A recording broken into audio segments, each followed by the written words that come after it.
नमस्कार संस्कृताय मित्रों, मैं मनीष तिवारी आपका अपने YouTube channel Balaji Sanskrit classes में हार्दिक स्वागत एवं अभिनंदन करता हूं।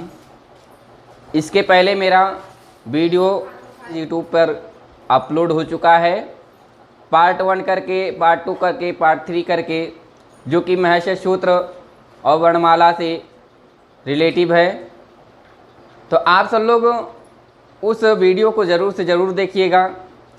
जब आप महर्षि सूत्र और वर्णमाला को देख लेंगे तब प्रत्याहार बनाना अच्छे से सीख जाएंगे और आसान भी लगेगा प्रत्याहार बनाना। तो आज का मेरा ये चौथा पार्ट है, जो कि चौथे पार्ट में मैं आप सबको सिखाऊंगा प्रत्याहार बनाना, कि प्रत्याहार कैसे बनते हैं, प्रत्याहारों की संख्या कितनी है। तो प्रत्याहार में आप देखेंगे कि महर्षि सूत्र, तो जिस बच्चे को महर्षि सूत्र याद होगा वो प्रत्याहार बनाना आसानी से सीख जाएगा। तो मैं आपको लेके चलता हूँ प्रत्याहार बनाना कैसे सीखें। आपको मैं पहले बता दूँ कि प्रत्याहार जो है, प्रत्याहार में आप देखेंगे प्रत्याहार लिखा है। क्या लिखा है? ये प्रत्याहार। तो आप प्रत्याहार में क्या देखेंगे? प्रत्याहार में जब तोड़ा जाएगा, पूछे आपसे प्रत्याहार में कौन सी संधि है, तो आपको बता देना है यण संधि है। क्या कौन सी संधि है? यण संधि है। और टूटेगा कैसे? टूटेगा यहाँ से। आपका जो इको यणच रहता है, तो ये कहता है कि इक के स्थान पर क्या हो जाना? यण हो जाना। तो यहाँ पे आप देखेंगे कि टूटेगा कैसे? तो टूटेगा आपका प्रतिधनु आहार। क्या टूटेगा? प्रतिधन आहार। तो इसका जो छोटी ई है, छोटी ई को बाहर निकाल लिया जाएगा, छोटी ई को बनेगा यहाँ पे या में हलंत। उसके बाद में प्रा यहाँ पे जुड़ जाएगा और यहाँ पे ता है, तो ता यहाँ पे आधा बन जाता है। और उसके बाद में ये बड़ा आ है, बड़ा आ मिल जाएगा आपका, या में तो हलंत हट जाएगा और लिख दीजिएगा हार, हो जाएगा आपका प्रत्याहार। प्रत्याहार में कोई पूछे कि प्रत्याहार में कौन सी संधि है, तो प्रत्याहार में आपकी यण संधि है। अब बात नंबर 2, बात ये आती है कि प्रत्याहार में कौन सा उपसर्ग है, कौन सी धातु है, कौन सा उपसर्ग है, कौन सी धातु है, कौन सा प्रत्यय है। तो मैं बताऊं, प्रत्याहार में आपका प्रत्याहार में हो जाता है 2 उपसर्ग होते हैं आपके। प्रति उपसर्ग है आपका और उपसर्ग है आपका आंग। इसमें 2 उपसर्ग हैं। प्रत्याहार में आपके 2 उपसर्ग हैं। ही धातु है आपका और प्रत्यय है आपका घे प्रत्यय है। और बात कही जाए प्रत्याहारों की संख्या हो जाती है 22। पूछा जाए प्रत्याहारों की संख्या तो 22 होती है। धातुओं की संख्या पूछी जाए तो धातुओं की संख्या लगभग बताया जाता है 2000। तो आपको मैं लेके चलता हूँ प्रत्याहार बनाना कैसे सीखेंगे, प्रत्याहार बनाना सिखाऊंगा मैं। अब आप देखेंगे कि प्रत्याहार बनाना सीखना, तो पहले तो मैं प्रत्याहार में आपको बता दूं आपका प्रत्याहार कैसे बनेगा। आपके रहते हैं 14 महर्षि सूत्र रहते हैं। 14 महर्षि सूत्रों में ईतों की संख्या प्रत्याहार के प्रत्येक सूत्र के अंतिम वाले वर्ण में जो हलंत रहते हैं उसे हम क्या कहते हैं? पहले समझिए, इसे हम कहते हैं हलंत। क्या कहते हैं? हलंत कहते हैं। और हलंत को ही हम क्या कहते हैं? इत कहते हैं, क्योंकि 14 महर्षि सूत्र है और 14 महर्षि सूत्रों के अंतिम वाले वर्ण में हलंत लगे हुए हैं। इस हलंत को हम क्या कहते हैं? इत कहते हैं। क्या कहते हैं? इत कहते हैं। तो अब बात आती है प्रत्याहार बनाने की। तो नंबर 1 पहला कंडीशन आपका ये रहेगा कि प्रत्याहार बनाते समय आप महर्षि सूत्र का प्रथम वर्ण लेंगे, उसके बाद हलंत से लगे हुए वर्ण को मैं लूँगा। तो जैसे मैं लेता हूँ आपका छोटा आ उठाता हूँ, तो छोटा आ यहाँ पे लिख दिया गया। उसके बाद में अंतिम वाला वर्ण क्या है? ड़ा है। तो यहाँ पे हलंत से लगा हुआ होना चाहिए वर्ण, तो यहाँ पे अड़ हो गया। तो अब कहा जाए कि अड़ प्रत्याहार के अंतर्गत कितने वर्ण आते हैं, तो अड़ प्रत्याहार के अंतर्गत कितने वर्ण आते हैं, 1 2 3 3 आपके 3 वर्ण आते हैं। अब आप सब लोग ये जानते होंगे कि सर तो बता दिए कि अड़ प्रत्याहार के अंतर्गत 3 वर्ण आते हैं, लेकिन दिखाई दे रहा है 4 वर्ण, तो 4 वर्ण क्यों नहीं गिना गया, तो 4 वर्ण इसलिए नहीं गिना गया क्योंकि जो ड़ा में हलंत है इसे मैं प्रत्याहार बनाते समय तो लूंगा, लेकिन जब वर्णों को गिनने की बात आ जाएगा तो इन वर्णों को मैं गिनूंगा नहीं, प्रत्याहार बनाते समय इस वर्ण को मैं लूंगा। तो आपको मैं दिखाऊं कि जैसे यहाँ पे छोटा आ है और ले लिया जाए, छोटा आ यहाँ पे लिख लिया गया, और हलंत से लगे हुए वर्ण कोई भी वर्ण उठा लीजिए, जैसे मैं उठाता हूँ का, तो यहाँ पे का उठा लिया जाए तो यहाँ पे आपका बन जाता है अक प्रत्याहार। अक एक प्रत्याहार है। अक प्रत्याहार, अब पूछा जाए कि अक प्रत्याहार के अंतर्गत कितने वर्ण आते हैं, तो अक प्रत्याहार के अंतर्गत आपके गिन लीजिए 1 2 3 4 5 वर्ण आपके आते हैं, और ड़ा को नहीं गिना न का को गिना, क्योंकि इसमें हलंत लगे हुए हैं, और हलंत जिस वर्ण में लगे रहेंगे उनको मैं गिनूंगा नहीं, लेकिन प्रत्याहार बनाते समय इन वर्णों को मैं लूंगा जरूर। आप उठा लीजिए, जैसे छोटा आ है, चा है यहाँ पे, आ को यहाँ पे ले लिया गया, उसके बाद चा यहाँ पे है, हलंत से लगे हुए वर्ण, यहाँ पे अच हो गया। अब कहा जाए कि अच प्रत्याहार के अच एक स्वर भी है।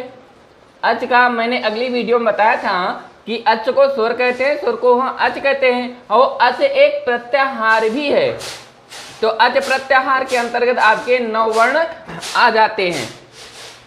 तो ये 9 वर्ण आपके कौन कौन से हैं, आ है, ई है, उ है, री है, लरी है, ए है, ओ है, ऐ है और औ है। यहाँ पे आपके आ जाते हैं 9 वर्ण आ जाते हैं। और भी मैं प्रत्याहार आपको मनाना सिखाता हूँ। जैसे आपका जा है और उठा लीजिए सा, उठा लीजिए सा, तो यहाँ पे जा लिखिए, और प्रत्याहार बनाते समय आप यहाँ पे सा को ले लेंगे। यही वर्ण नहीं, अंत वाले वर्ण में जितने भी हलंत हैं, प्रत्याहार बनाते समय हलंत से लगे हुए वर्ण को मैं लूंगा, लेकिन गिनते समय, गणना करते समय इन वर्णों को मैं नहीं गिनूंगा जिसमें हलंत लगा रहेगा, लेकिन प्रत्याहार बनाते समय हलंत से लगे हुए वर्ण को मैं लूंगा। तो यहाँ पे आप देख लें तो जस हो गया, और जस प्रत्याहार के अंतर्गत कितने वर्ण हैं, 1 2 3 4 5, कितने वर्ण हैं आपके 5। हमें लगता है आप सब लोग समझ गए होंगे। तो यहाँ बात आती है कि प्रत्याहारों की संख्या आपकी 42 हो जाती हैं। प्रत्याहारों की संख्या कितनी हो जाती हैं, 42 हो जाती हैं। अब मैं दिखाता हूँ, इस तरह से क्वेश्चन आपके आते हैं। जैसे आपसे पूछ लिया गया कि आपके पूछ लिएगा इक प्रत्याहार के अंतर्गत कितने वर्ण आते हैं, तो छोटी ई यहाँ दिखाई दे रहा है आपको, छोटी ई यहाँ पे देख लीजिए, और का कहाँ पे दिखाई दे रहा है, का यहाँ पे दिखाई दे रहा है, और छोटी ई और का के बीच में कितने वर्ण आएंगे उन्हीं को हमें बताना होगा। तो 1 2 3 4 हमारे कितने वर्ण आते हैं, 4। वो 4 वर्ण कौन कौन से हैं आपके, वो 4 वर्ण आपके हैं ई, उ और री और री। ये आपके 4 वर्ण इक प्रत्याहार के अंतर्गत आते हैं। अब बात आती है कि हल एक प्रत्याहार है। हल क्या है आपका, एक प्रत्याहार है।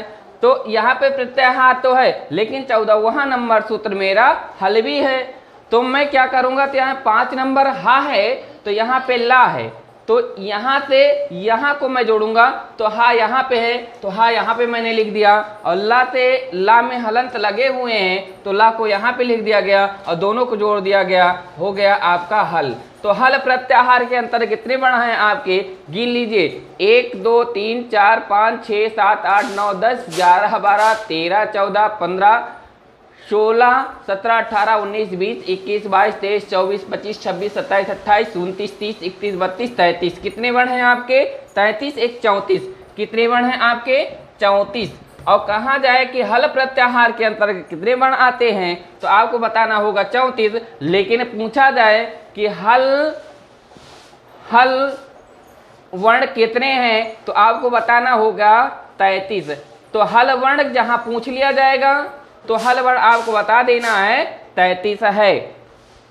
तो इसी में पूछा जाए कि अब यहाँ पे देखेंगे खर प्रत्याहार, तो खर प्रत्याहार कैसे बनाएंगे, खा है यहाँ पे और रा है, तो प्रत्याहार बनाते समय महर्षि सूत्र का प्रथम वर्ण लेते हैं, तो यहाँ पे आप खा ले लीजिए, उसके बाद रा यहाँ पे है, तो यहाँ पे रा उठा लीजिए, वो बन गया आपका खर।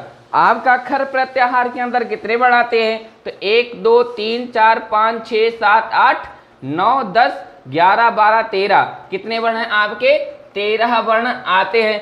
और आप सब लोग ये सोच रहे होंगे फिर कि सर ये बार बार ये वो आखिरी वाला वर्ण क्यों छोड़ दे रहे हैं जो हलन से लगे हुए हैं वर्ण, ये वाला भी वर्ण आपने छोड़ दिया, ये वाला भी वर्ण छोड़ दिया। तो मैं आपको ये बता दूं क्यों, जो कि हलंत लगे हुए हैं, रा में भी हलंत लगे हुए, या में भी हलंत लगे हुए, वा में भी हलंत लगे हैं, इसीलिए इन वर्णों को मैं गिनूंगा नहीं, लेकिन प्रत्याहार बनाते समय इन वर्णों को मैं गिन लूंगा।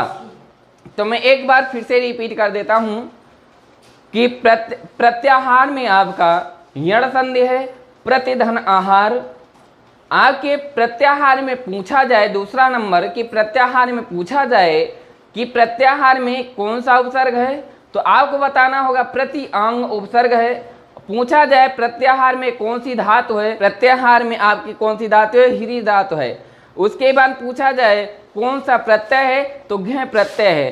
तीसरी वाली पॉइंट वाली बात यह है कि प्रत्याहार बनाते समय महेश्वर सूत्र का प्रथम वर्ण लेते हैं, और प्रथम वर्ण वो लेंगे जिसमें हलंत नहीं रहेगा, और अंतिम वाला वर्ण उठाते हैं जिसमें हलंत लगे रहते हैं।